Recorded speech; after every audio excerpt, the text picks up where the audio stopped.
শোন সবাই মন দিয়ে, জমিদার সারদা শঙ্কর ভূতের গল্প বললে বিশ্বাস করবে না। সবাই গিয়ে বলবো কাঠ আনতে দেরি হচ্ছিল বলে এই কুটিরের ভিতরে কিছু কাঠ ছিল, তা দিয়েই মোরা পুড়িয়ে ফেলেছি। এই ঘটনার কথা কাউকে কখনো বলবি না, ঠিক আছে? মা, তোমাকে ভদ্র কুলবধূ মনে হচ্ছে। এই অবস্থায় তুমি একলা পথে কোথায় যাচ্ছ? এখনো আমায় ভদ্র কুলবধূ বলে মনে হয়? চলো, তোমাকে আমি বাড়ি পৌঁছে দিচ্ছি। কোথায় বাড়ি তোমার, আমাকে বলো। কোথায় যাব আমি? শ্বশুর বাড়িতে তো ফিরতে পারবো না, বাপের বাড়িও তো নেই। ছোটবেলায় সে এক সই পাঠিয়েছিলাম যোগমায়া, তার সাথে চিঠিপত্র চলতো মাঝে মধ্যে, তার কাছে যাব। নিশ্চয়ই খুশি হবে এতদিন পর বন্ধুকে দেখলে। কি গো মা, চুপ করে রইলে যে? নিশিন্দাপুরে শ্রীপতি চরণ বাবুর বাড়ি যাব। এই সিন্দাপুর তো অনেকটাই দূর মা। ঠিক আছে, চলো, আমি ও পথেই যাচ্ছি, তোমার যাওয়ার ব্যবস্থা করে দিচ্ছি।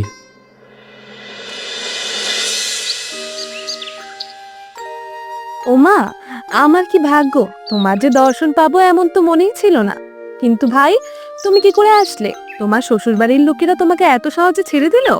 ভাই, শ্বশুর বাড়ির কথা আমাকে জিজ্ঞাসা করো না, আমাকে দাসীর মতো বাড়ির এক প্রান্তে থাকতে দাও, আমি তোমাদের কাজ করে দেব। হোমা, সে কি কথা? দাসীর মতো থাকতে দেবো কেন? তুমি তো আমার সই, তুমি আমার প্রাণ। এই দুই সইয়ের কথোপকথনের মাঝে যোগমায়ার স্বামী শ্রীপতি প্রবেশ করলো, কিন্তু শ্রীপতিকে দেখেও কাদম্বিনী কোনো রকম সংকোচ প্রকাশ করলো না, এমনকি মাথায় ঘুমটাও দিল না। এতে যোগমায়া কিছুটা বিরক্ত হলো তার সইয়ের ওপর। অপরদিকে কাদম্বিনীর থাকার ব্যাপারটাও শ্রীপতি খুব সহজেই মেনে নিল। এত সহজে মেনে নেয়াটাও যোগমায়া আশা করেনি। এতে যোগমায়া কিছুটা স্বামীর ওপর রাগ করলো। আয়নায় ওটা কার ছবি? ওটা আমারই ছবি তো। আচ্ছা, আমার ছবিটা এমন লাগছে কেন? আচ্ছা, ওই ছায়াটা কার? ওটা নড়ছে কেন অমন করে? ওটা নড়ছে কেন এমন করে? ওটা কে? ভূত, ভূত, ভূত, ভূত! কি হলো? ভর দুপুরে চেঁচাচ্ছিস কেন? কি হয়েছে?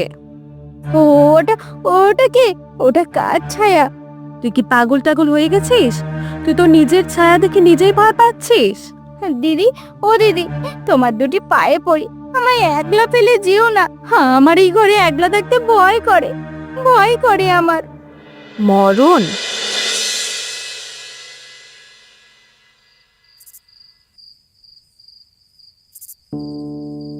হাগা, তুমি কেমন ধরা পুরুষ মানুষ?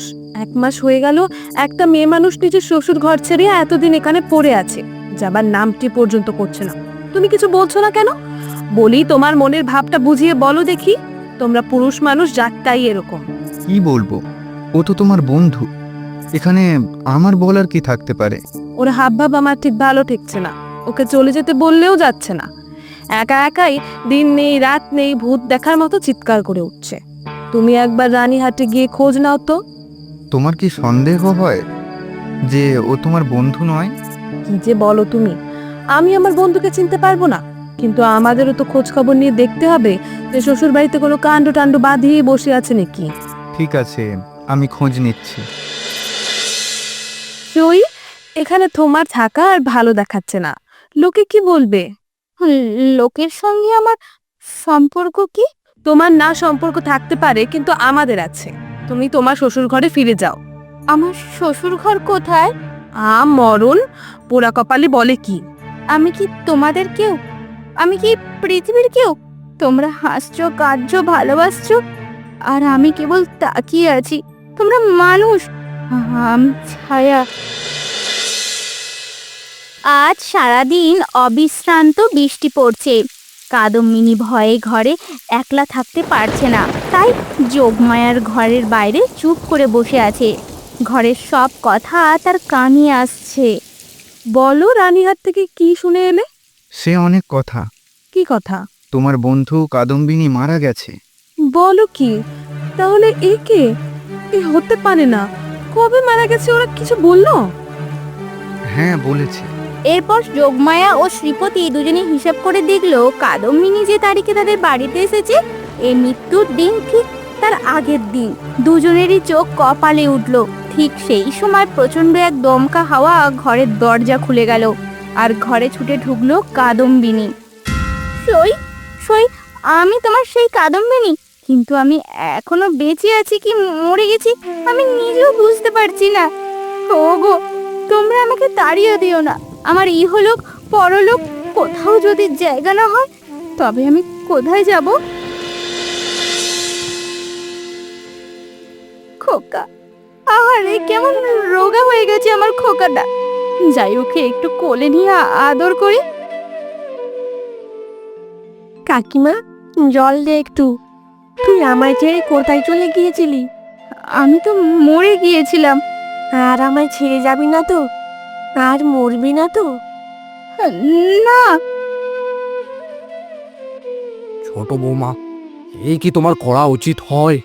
তুমি যাবার পর থেকে ছেলেটা আমার দিন দিন শুকিয়ে যাচ্ছে।